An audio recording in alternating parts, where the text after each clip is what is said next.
Welcome everyone to the European School of Theosophy.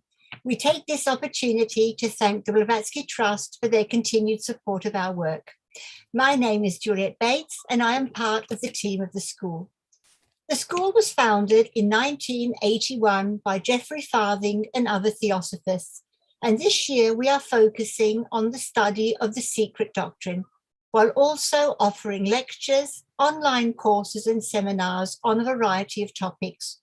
We suggest registering for our weekly newsletter so you can keep updated on our program and not miss anything.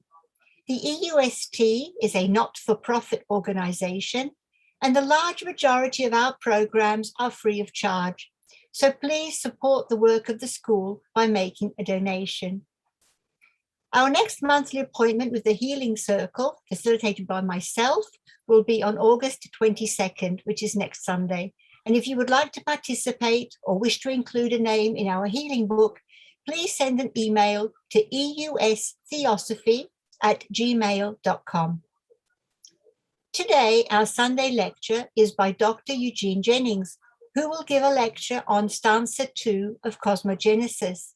And next Sunday, after our healing circle, we have Martin Liederman, who will give his lecture on Stanza 4 of Cosmogenesis. As you all know, the European School of Theosophy is publishing the Lucifer Collection, a collection of books comprising all of the material published in Lucifer magazine, a monthly journal founded in September 1887 by HPB and edited by her until her death in 1891.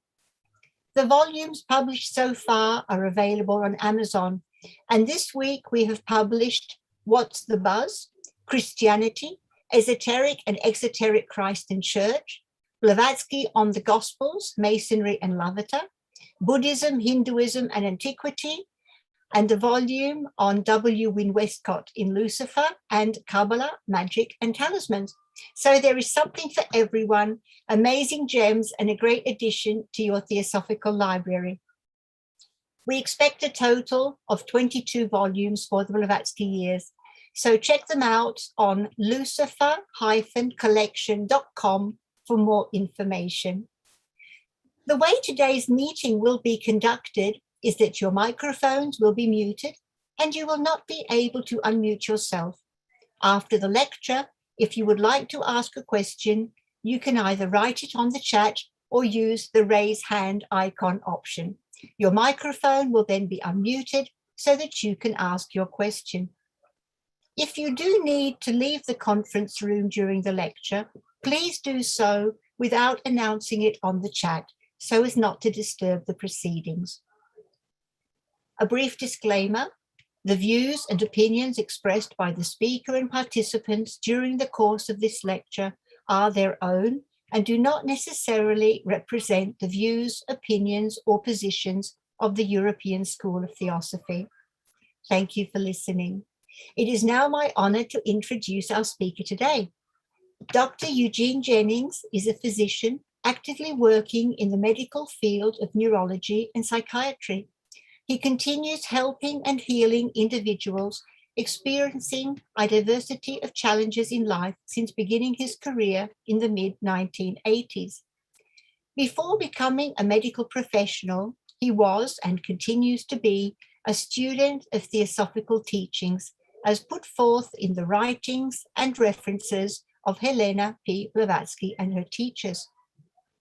He is affiliated with the New York City United Lodge of Theosophists. Additionally, since 2012, he has been affiliated with International Theosophy Conferences, or the ITC, and for roughly 6 to 7 years was acting in the position of president regarding that effort until his recent resignation in 2021. He has been engaged in lecturing, workshops, and interactive projects related to theosophy and the promulgation of its ideas since the late 1970s. He continues to speak internationally on theosophical themes and teachings. He is also currently engaged in completing a work for possible publication concerning ideas relating to the practical, complex, and philosophical aspects of karma. So, Dr. Jennings, we are all looking forward to learning about Stanza 2 of Cosmogenesis from you today. Welcome once again, and let me pass the word over to you. Okay. Yes, just before passing the word to Eugene, I also want to thank Theosophy Forward for Nicholas King for his support, the support that he has been giving to the European School of Theosophy. Thank you so much, Eugene. Over to you now. Welcome. Okay, thank you. Thank you. If I'm looking off into space, it's because the only thing I can see are the slides here. I've lost all the pictures of everyone. So I hope everyone is smiling, and thanks for inviting me. I do want to emphasize the disclaimer that was made. And obviously, everything that we speak about is our own opinions, but even beyond that, for me as a student of Theosophy, it's come to be seen in my mind that there's really no absolute right or absolute wrong as it relates to the study. And so the various interpretations, the various points of view are all valuable in considering these topics, these stanzas, the philosophy itself, because as HPB said, the true theosophy is really not incarnate in this world. We try to emphasize aspects of that, but anytime we do, we've already broken up those rays to such a degree that the entire integral truth cannot be grasped. So what I would like to do today is just share some of those fragments. And again, not implying that they're right or wrong, but perhaps one additional way of simply looking at Stanza 2. Stanza 2 for me is a challenge. And that's because HPB tells us when she's speaking about the stanzas that stanza 2 is so close to stanza 1, which we really can't say too much about, that she leaves it to the intuition of the student to make the best of it. And that's probably the problem, because there are no real hints, although there are several ways, again, we can approach it. Now, the other piece that we feel is important is that HPB tells us in the SD itself, as she's rolling out these stanzas, that you really can't understand them without the three fundamentals. And I'm sure everyone here has heard them from different points of view in different ways for many, many years.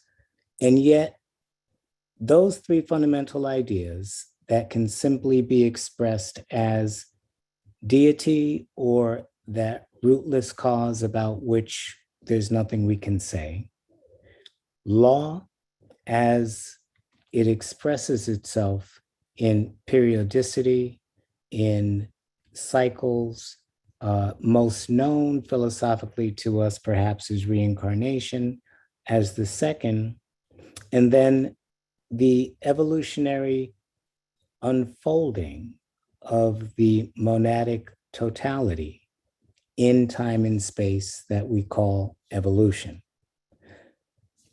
For today's purpose, this is important because stanza 2 is really something that stands in between stanza 1, which there's not much we can say about, and stanza 3, which is the birth, so to speak, of the universe. And I believe sometime in September, we get to talk about stanza 3 if we don't botch stanza 2. And so that becomes important in the framework of the three fundamentals for me, because stanza 1 then represents to some degree, analogy and correspondence, the state of that absolute deity. Stanza 3 represents the third fundamental in terms of the unfolding of that possibility in time and space. And so stanza 2 represents, in some respect, that process of law that connects stanza 1 with stanza 3.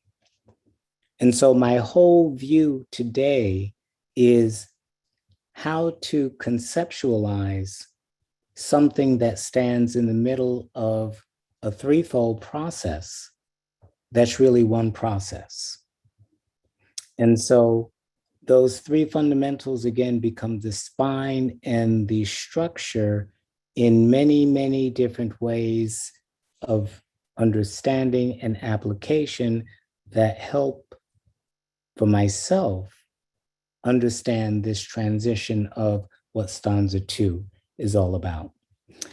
The general outline then that we're going to take today is to just review some preliminaries that may be helpful in trying to put stanza 2 in perspective as it relates to 1 and 3. And then looking at, in general, a view of those stanzas so that we see at one time what it is that we're being presented with, what it is that we're being asked to understand that very little can be spoken about in terms of what it really is, to such a degree that HPB talks about the terms in a positive way that we can understand that don't relate to it. And so again, here we get a little view of what stanza 2 represents in terms of positive prose, words, ideas, and then what that may hint at in terms of an underlying process that for the most part remains invisible. And then we'll just try to go through each stanza itself from those views, and then wrap it all up and hopefully have some time for questions. So, the preliminary considerations that we have to look at are several. And again, for myself, they just help structure in a very flexible way my mind in terms of looking at these. And so HPB tells us, as it relates to the proem, that it is the abstract algebraic formula for the entire unfolding of evolutionary cosmic process. And yet, based on analogy and correspondence, that process has to be reflected with appropriate modifications in every aspect of existence.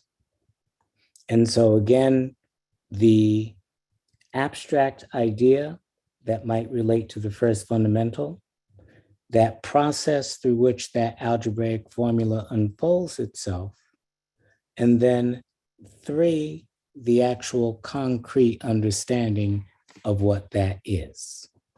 And so the proem, again, most of you must be familiar with, again, in the SD, gives us a general view as it relates to Cosmogenesis Book 1 of that process. And HPB tells us that the first stanza really represents the condition of the monads absorbed in that state that we can say very little about.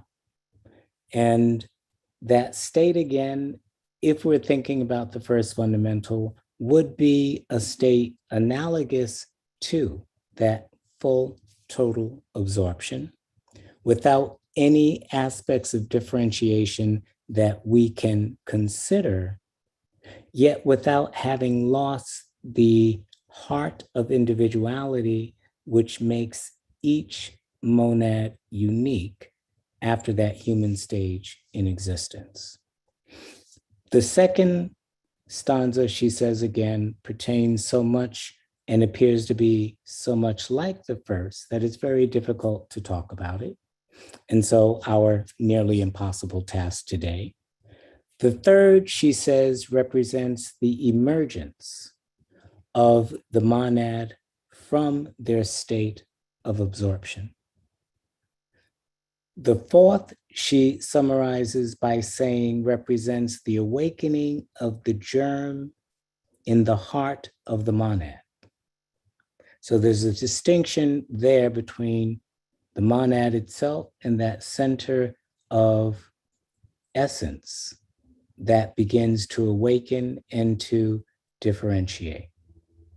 And so the differentiation of that, she speaks about as the creative manifestation of the gods. And for her, the term gods simply represent the intelligible forces, not beings as of yet, the intelligible forces that are responsible for the governance and the guidance of not only the inner threefold aspect of the universe, but the lower fourfold aspect of the universe with which most of us are familiar.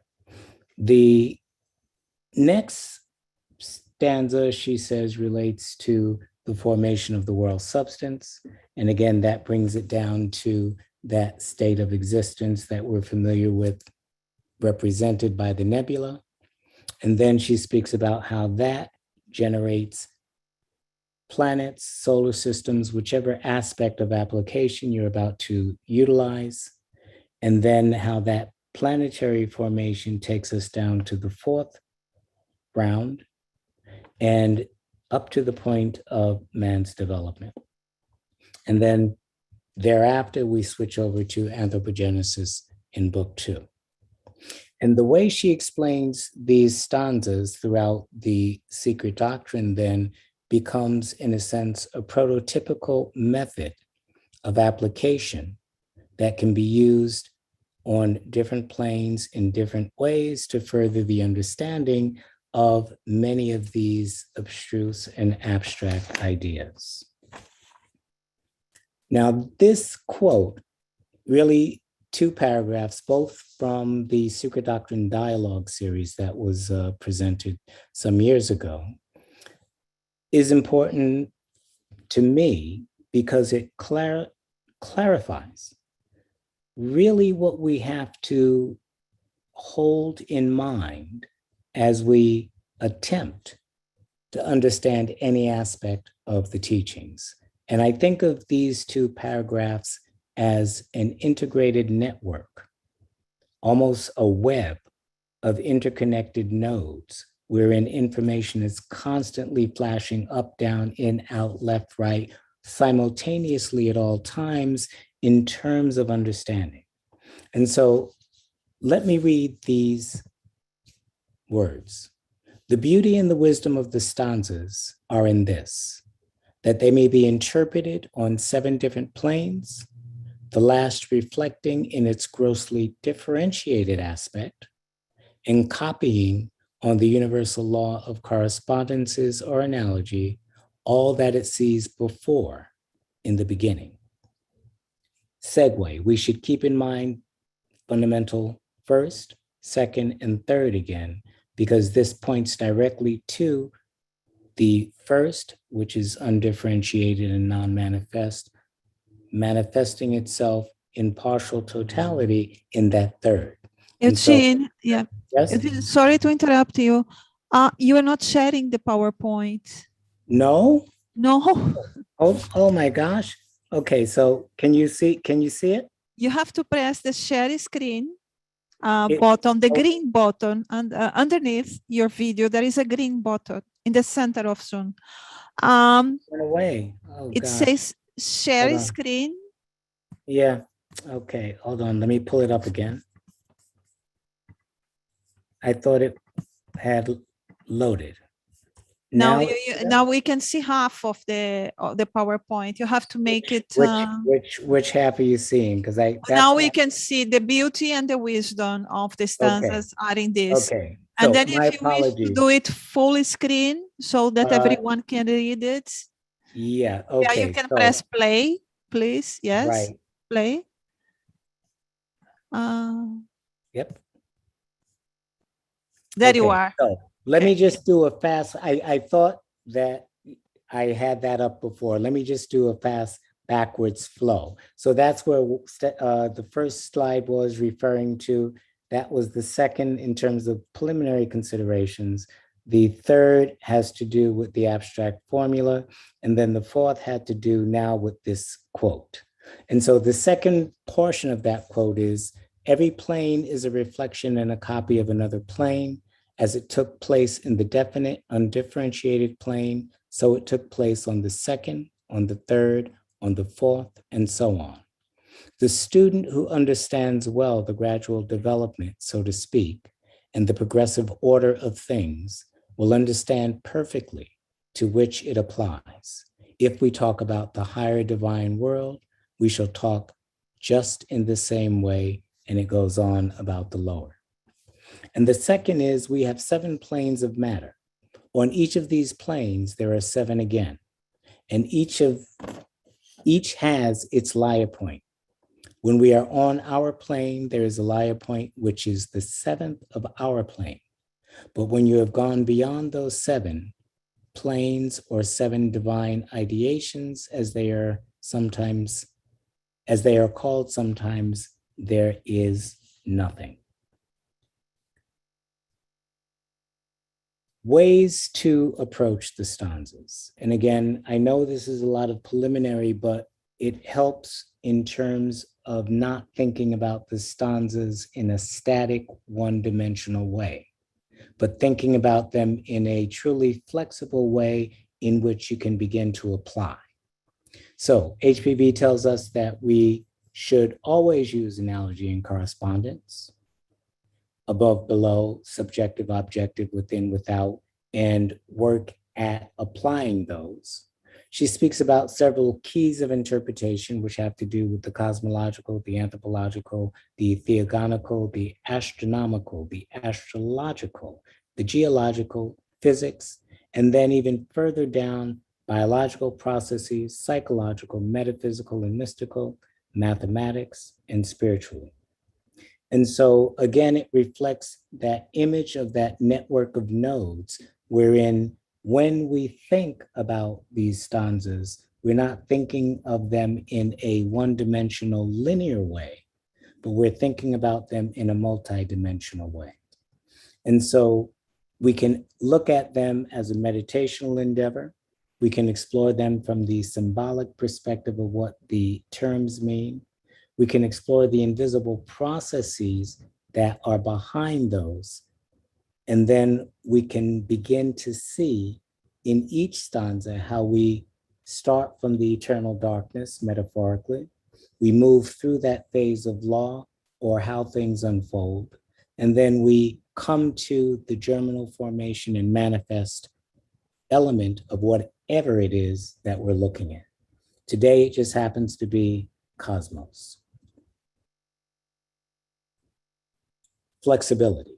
And so the terms that we find in these stanzas, there are 6 stanzas, and yet there's a whole lot of positive information about what's not present. And so she speaks to us, and perhaps in questions and answers, we can get more into detail about this, but about the unknown darkness, about the Laya points, about elements of homogeneity on the different planes, about the ceaseless breath, how that breath becomes motion and what the nature of that motion is as it relates to pulsations and vortical manifestations. She speaks to us about different states of consciousness and conditions of substantial being, as to the truths that relate to them, about the difference between divine thought and divine wisdom, or the divine bosom, and at the same time, how they are separate and yet one.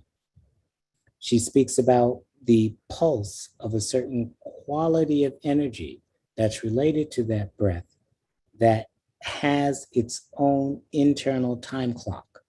And that time clock is a time clock of ebb and flow, off and on. If you think computers, you might think 0, 1.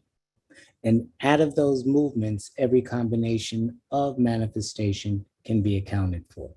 She speaks about the Devamatri, or the womb, or the mother, or the mother's substance, and Swabhavat, which is that substance which gives existence to its own self. She speaks about the Lipika, the Tattvas, the eternal law, and the Ahi. She speaks about time in terms of hour, and the ray as it reflects the logos, or the different stages of logoic manifestation and development. She speaks about the heart and what the nature of that germ falling from 3 into 4 into 6 into 7 is, and eventually unfolding as that sevenfold manifest universe into the lap of Maya. And she speaks of all of that in some regards as the web of light that is the universe in its manifest totality. So, where are we coming from and where are we going? The first slide, as it relates to introductions into stanza 2 itself, has to do with, I think it's sloka 8 of stanza 1. And it says, the one form of existence stretched boundless, infinite, causeless, in dreamless sleep. And life pulsated unconscious in universal space, throughout that all presence, which is sensed by the open eye of the Dhamma. Why is this important? It's important from where I stand because this is what immediately precedes stanza 2.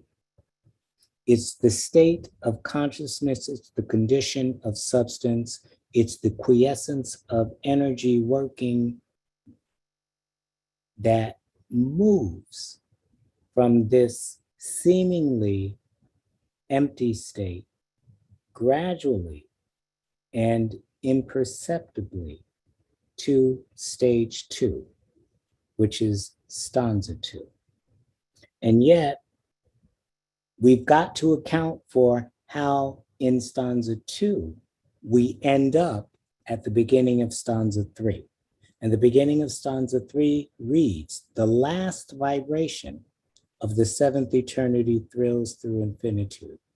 And that last vibration marks the end point of stanza 2. So we've got a beginning point for stanza 2, and we have an end point for stanza 2. And now we've got to figure out what's in between those 2 points.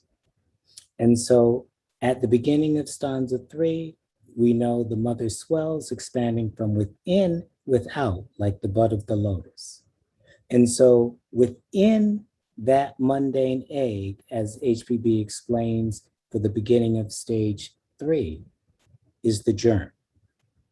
And so somehow we have to account for how that germ gets there, given that in stanza 1, there's nothing that we can conceptually speak about, either in state of consciousness or in regards to manifestation.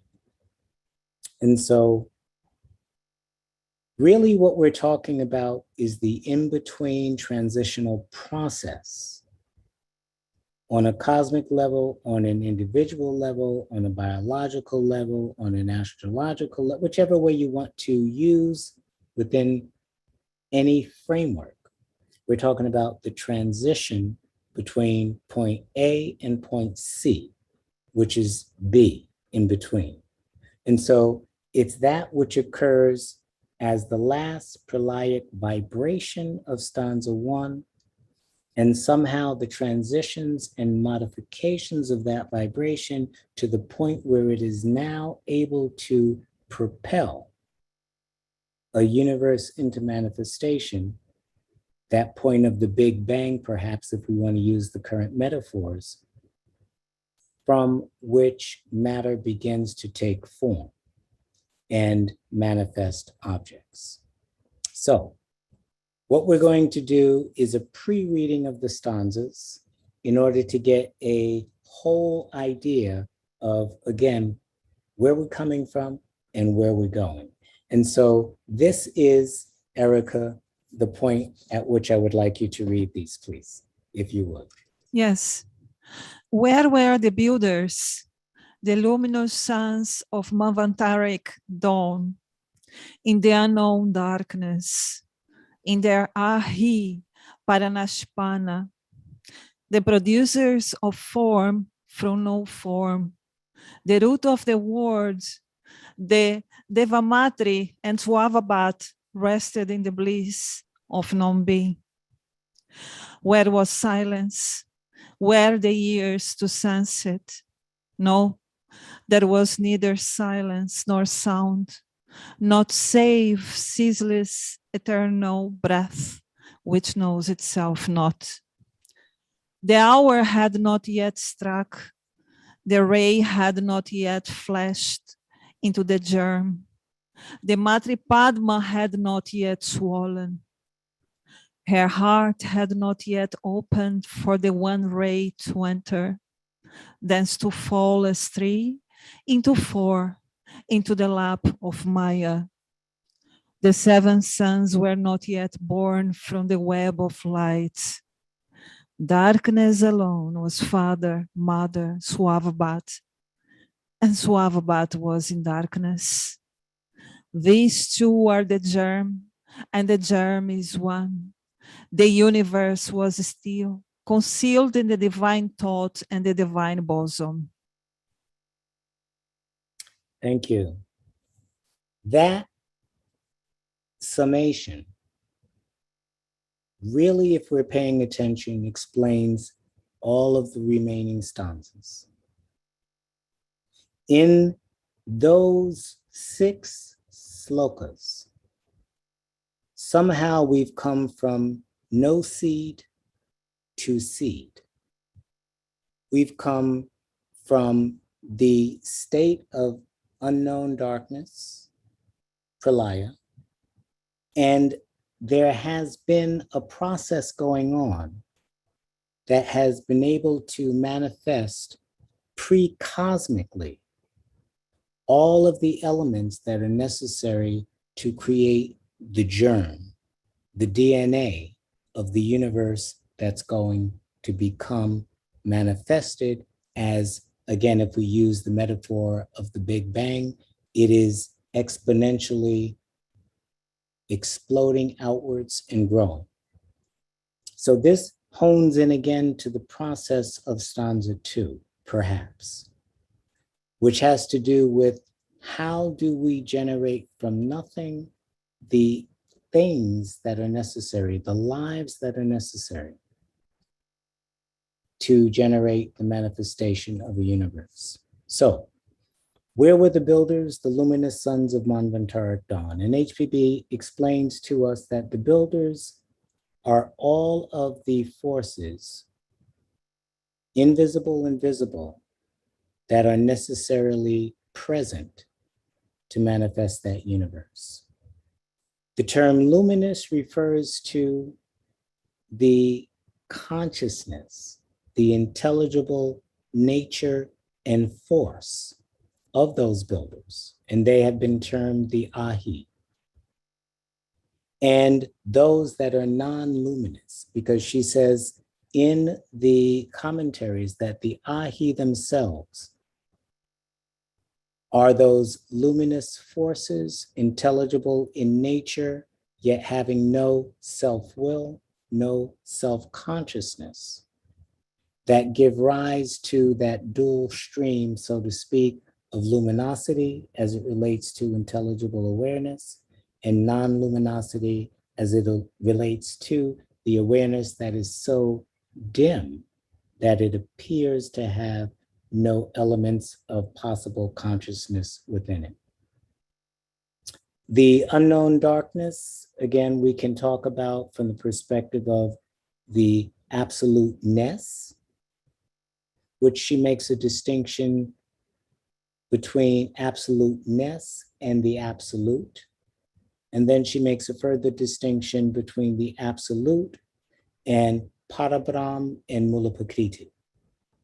So again, here we have a threefold dance: the absoluteness that we can know nothing about, the concept of the second one, which is absolute and infinite in and of itself, that we might have some intuitions of, and then those elements that are responsible for the immediate manifestation of the universe. And so again, we're looking at this transitional phase that Stanza 2 represents, but now applied to one of the higher aspects of cosmos that we typically don't even talk about. And yet, if we believe the teachings, one day that will be spoken about. Right now, we're still dealing scientifically with the things that have come after the Big Bang, although there are individuals that are contemplating in that scientific world what came before the Big Bang. And she tells us that these ahi, in their various degrees, because they take up the first plane, the second plane, and the third plane of cosmos, or the universe to be. Not only were they still in the parinishpana state, but yet as they were revving up and becoming ready to leave that state, carried on that vibrational modification of the great breath as it too moves from one stage to another.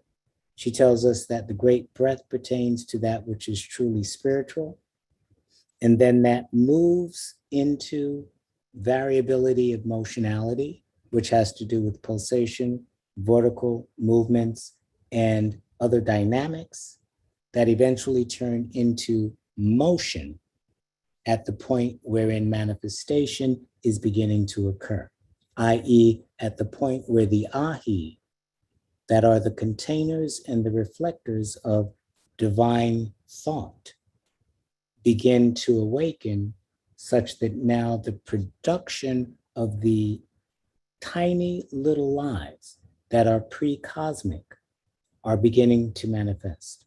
And yet that degree of manifestation is not even spoken about, because we have a hard enough time talking about manifestation as it pertains to the beginning moments of what we call the Big Bang, before matter as we understand it was created. And so she's pointing us to a process that's going on even before there. Those ahi are the producers of form from no form. They themselves have no form, and yet they produce form. So the positive interpretation or the positive understanding is that the builders were not awake, yet they're builders. And if they're builders, they have to be different from that state of the absolute.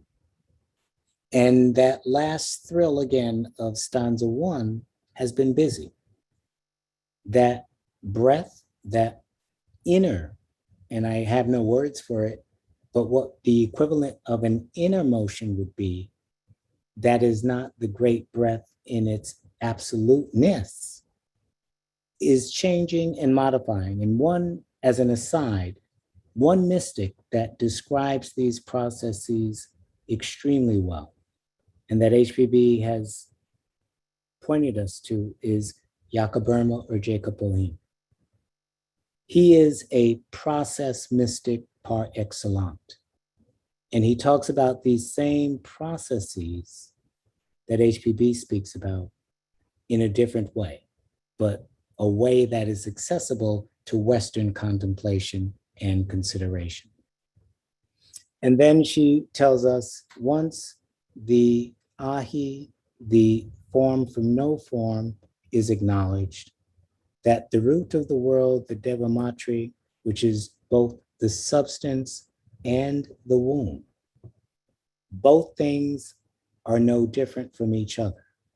And Svabhava, different names for a similar condition of substance, having properties that, again, we typically do not talk about because they don't really fit in to the time-space conceptuality that we have now.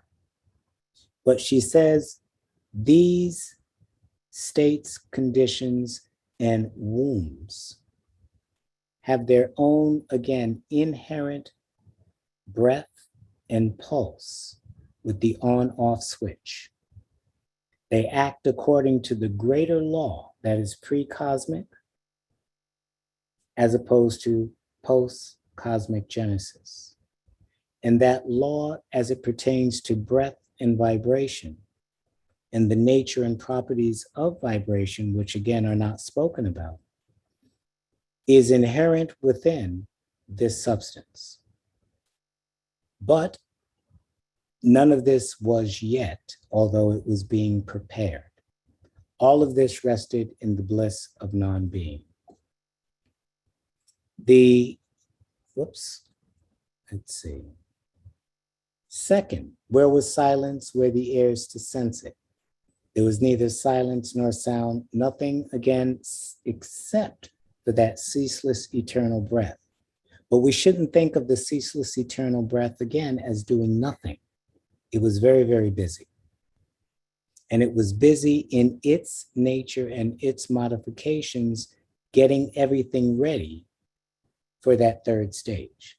So it was constantly active, constantly manifesting things, constantly generating lives.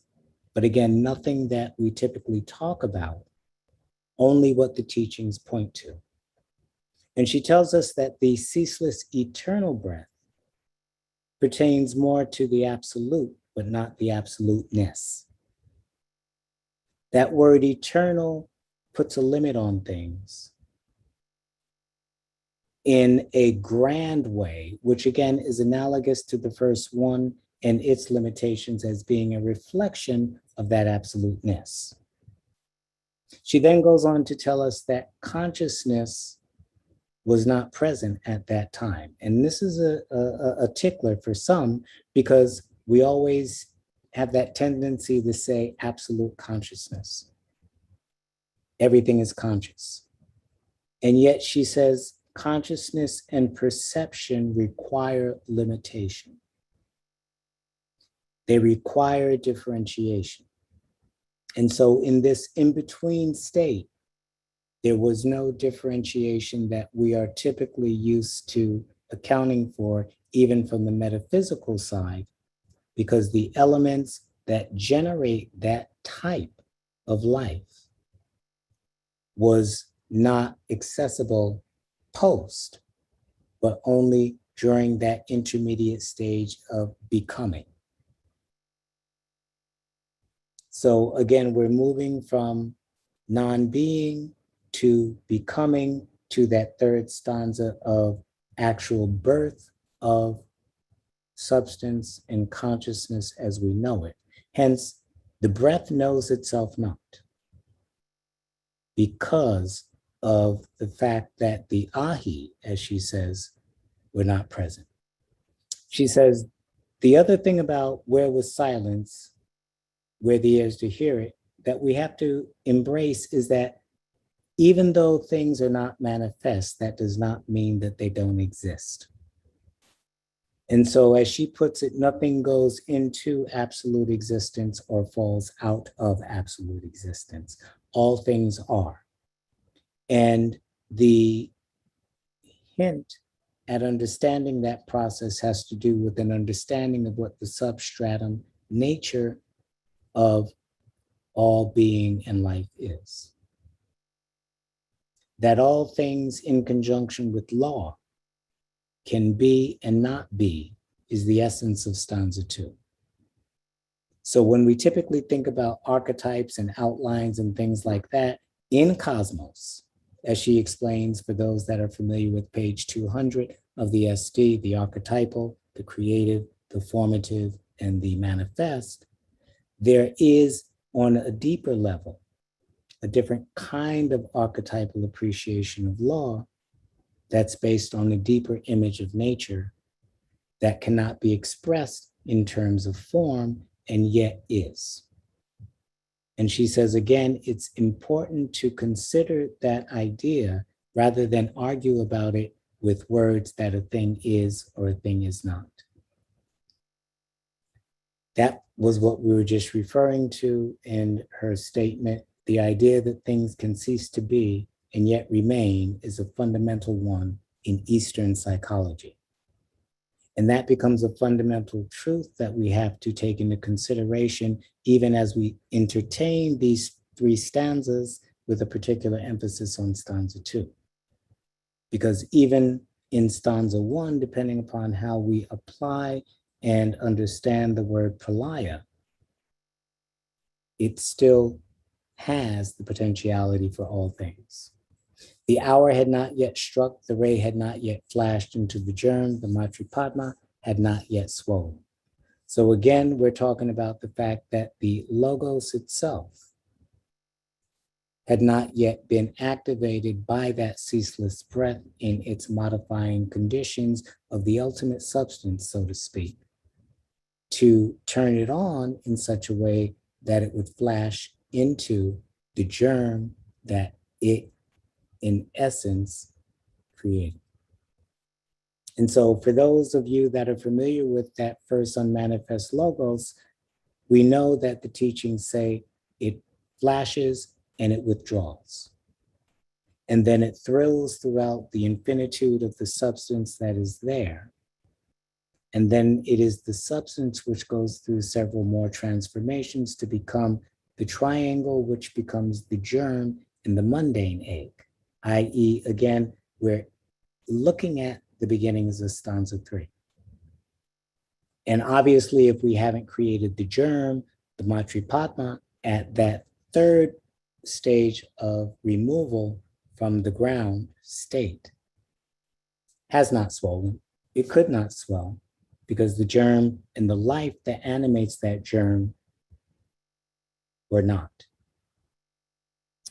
Another thing she tells us is that even though we're talking about different things regarding words, they're not different. And that's something else that we have to ponder very deeply, how the words we use cut up wholes that exist as integral activities, all going on simultaneously within themselves. And yet when we talk about them, we have to talk about that process and this process and that process, as opposed to being able to capture the entire process with our expression, although the entire process can be captured a different way. The heart had not yet opened for the one ray to enter. So now here we're looking at the inside moving towards that germ versus the heart opening up in terms of manifestation. Again, that's all stanza 3. We're still in stanza 2. And so you might say that there's an inner heart that has to open to become receptive to that ray as it relates to the nature of the substance. But then, as we'll see in the last sloka, that ray that is a reflection, or as she puts it, a phohatic impress of the divine thought, is the same as the divine bosom. And so she's bringing us back always to the unity or the oneness of the condition of the more real state versus how we typically think of things as separate in time and space. And so, as she says, the heart had not yet opened for the one ray to enter, and as a result, we could not establish those 3.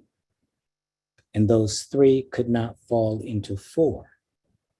And we know that when we're looking at the triangle that she uses over and over again, first point at the top, second side mother, third side son, the connecting, and then the reflection of that, with that top point now being the low point, as the beginning point of manifest existence, again, in that third stanza.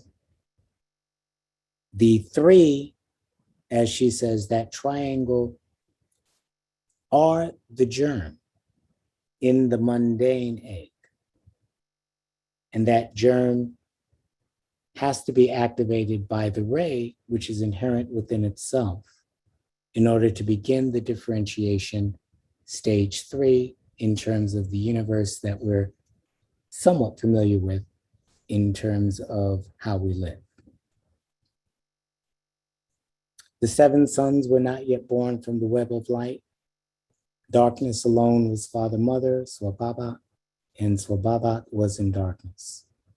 And so the seven sons, she again is pointing to stanza 3, although the seven sons from the inner side relate to the Ahi.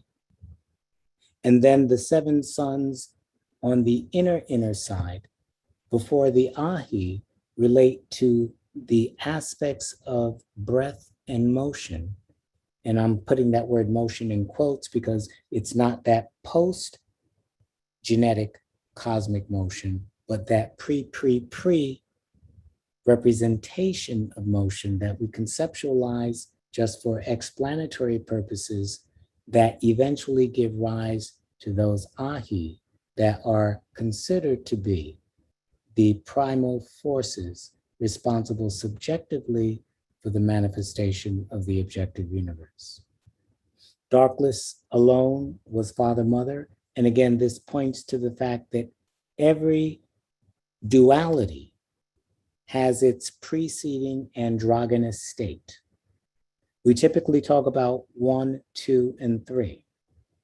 But HPB gives us a different progression in the SD. She talks about unity. She talks about the androgynous state. The androgynous state is that image of Krishna that everybody has looked at in the beginning of the Bhagavad Gita, not so much from a clear-cut positive and negative distinction, but from the fact that all of that is one. From the androgynous state, within that, there is a polarity that occurs. And HPB used the analogies with cellular division to explain some of this. And then from that polarity, there is a separation and a definitive duality. And the nature of that duality, based upon the nature of the motion and the breath, for some reason creates what we call opposites, polar opposites, that are now distinctly appearing aspects that can interact in a different way to create even further differentiations of that polarized energy that arose from a singularity. And so in that progression, she's giving us the flow of all of the pre-cosmic activity that arises from the one degree of substance that is activated by the last thrill of stanza 1. Those seven sons, again, become the lower Sephiroth that she speaks about, that are the cosmocrators for the manifest universe, but that's occurring in time and space. These are still pre-time and space. The last sloka that she gives us is the first sloka in my mind. These two are the germ, and the germ is one. The universe was still concealed in the divine thought and the divine bosom. So as the last sloka, she brings us back to the very beginning of the first stanza 2 pre-sloka. And that's when that last thrill of stanza 1 occurs. And that divine thought and the divine bosom are one. And HPB tells us that no matter how we describe that state, whether we say substance, whether we say absolute matter, whether we call it, I don't even know what other words we might use, it is a state that has inherent within it its own ability to activate or deactivate. Just like in our brains, we have a time determining nucleus that coordinates all of the body rhythms and oscillations. So there is such a thing within the very substance of the universe that has in its breath the ability to modify things in such a way that divine thought manifests, as opposed to the substance that it requires to manifest itself. So divine thought and the divine bosom are one in their beginning, but also are one in their manifestation, because in time and space, we find no degree of thought without some degree of substance that accompanies it. And so we're looking at that inner process, perhaps, that exists in stanza 2, that we say is very much like stanza 1, but has a signature distinctly different from stanza 1. It is, if we use analogy and correspondence, very similar to that state. And I'm thinking about autogamy. There are certain plants that have the ability to self-fertilize. And it is a state that is in existence wherein the processes of self-fertilization are gone on, but we only see and suspect that after we begin to see the product of that process of fertilization. And so what we would be looking at, perhaps if we used analogy and correspondence, is the process of the buildup of DNA.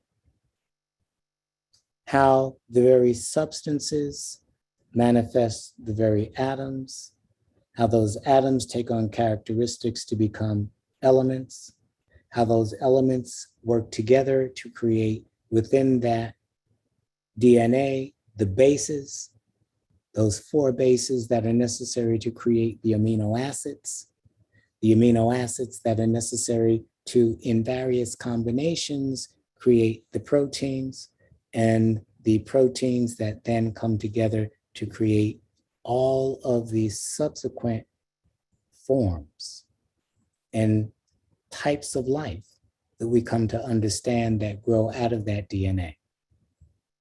And so the process, again, of stanza 2 is an independent or inner process that is not obvious to the birth. Again, we typically don't know in a routine way what's going on inside the mother's belly as that fetus is first appearing and then growing.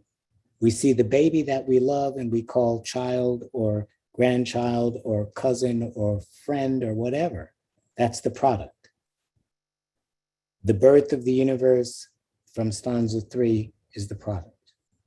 That inner process that's going on that requires a different type of understanding is the becoming of all things to the point of that process. And the stanza 1 again becomes the ground from where that process begins. And so if we now zoom out and we say, okay, I've got that, but where does the energy come from? Or how does the breath modify itself? And there's an easy answer as a metaphor and analogy and correspondence to use in our teachings. And there's a similar one that's used in a different way in modern science. So I'll give you them both. In Theosophy, we always talk about the moon and the earth and how the earth is a product of the moon, or the reincarnating product of the principles that have now been sent from the moon into a Laya center. And that Laya center begins to develop, and out of that Laya center comes a universe or a galaxy cluster or a galaxy or a solar system or a globe or a being, depending upon what level of application we're working. And so if we think of this universe as we should, as a reincarnation of a previous universe, and that pralaic state as the in-between, now not in between pralaya and birth, but in between death, layik, and preparation for awakening, we can see that the universe itself has transferred its energy. And HPB tells us that the energy that activates that mula prakritic state of substance comes from beyond mula prakriti itself. And so if we think about the analogy and correspondence of the reincarnation process, it puts it into a perspective that is at least handleable, using the correspondences, the analogies, etc., so that we can get a little grip on a process that applies as much to the universe as it does to ourselves. And that whole application becomes very evident in anthropogenesis when we work this line of thinking. The second example is that of the big bounce in Cosmogenesis. They talk about the Big Bang as just that beginning point from which the cosmos explodes and all of the gluons and protons and forces are established. But then they also have this one they call the Big Bounce. And that's the expansion of a universe, and then as it's dying, it's collapse. And then there's a little tunnel, and then it bounces out and expands again. So it's almost as though it goes through that Laya center. Now, they would never say that that was the reincarnation of a universe, but we could see the connections that exist there as possibilities. Not saying that they are, but just saying in terms of making abstract thoughts concrete possibilities. And yet the connecting tunnel between the collapse of one universe, the little tunnel, and the expansion of the other universe is stanza 2. It is the in-between state wherein all things that have gone into rest begin to awaken and yet remain outside the visual understanding, typically, of scientists or even ourselves. And yet in that in-between state is all of the activities that we have been talking about from the point of view of cosmos, from the point of view of the awakening of life, the fructification of the germ. And so as a summary, what I would like to do is just show you, it's a little, nothing but circles. But when HPB is trying to explain the first logos, the second logos, the third logos, that becomes the germ in the mundane egg, she said in the transactions and the SD, a lot of confusion, a lot of confusion, a lot of confusion. And so what does she give us? She says, point blank, the blackness in the background is the absoluteness, period. End of story. Nothing to say about that. The first circle is the potential logos, that first unmanifest, uncreated logos, a modification of the breath. The dark circle is the shooting forth of that logoic force. And remember that the divine bosom as substance is the same as the divine thought as intelligence and consciousness. And that's what thrills throughout all of that. And she refers that to the Deva Prakritic light. Or again, as she says, the Ahi, who are the luminous suns that produce both luminous and non-luminous beings. And those beings are the beings that fill in all of the various aspects and hierarchies in the development of life. That third circle then becomes the point giving rise to the expression she uses in the transactions are Keter, Hakma, and Bina, or the supreme, the wisdom, and the understanding, She also speaks about Brahma, Vak, and Viraj. She speaks about creation, preservation, and regeneration. And so all of these triads you will see at every level of existence and non-existence that's not empty. And those are the three fundamentals transforming themselves from plane to plane, from principle to principle, from substance to substance throughout the entire expression, both subjective and objective, of what we call the universe and ourselves. The 6 lines inside are then that germ that when it is ready to awaken, gives rise to those 6 plus the 7th point, the 7 creative demiurgic beings, or the 7 Sethrock, as she explains it, or the lower 7 Dhyani charms. And so in this stanza, and again, you can see from the top of that slide, the ring past not, arbitrary ring past not, because all of this comes before the Big Bang. And these are the things that we have to come to an understanding of: what the breath is, how that breath works, what the modifications are, divine thought in the divine bosom, the law, the Fohatic impression that arises from the divine thought, the first unmanifest logos, the second semi-manifesting logos, the third that becomes the point in the mundane egg, which is typically what we don't see. This is all pre-Big Bang.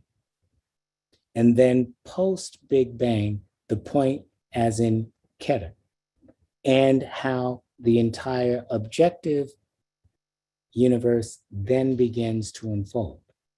And we can apply this to our own birth. We can apply this to the birth of planets, to the birth of universes. We can apply it to the multiverse.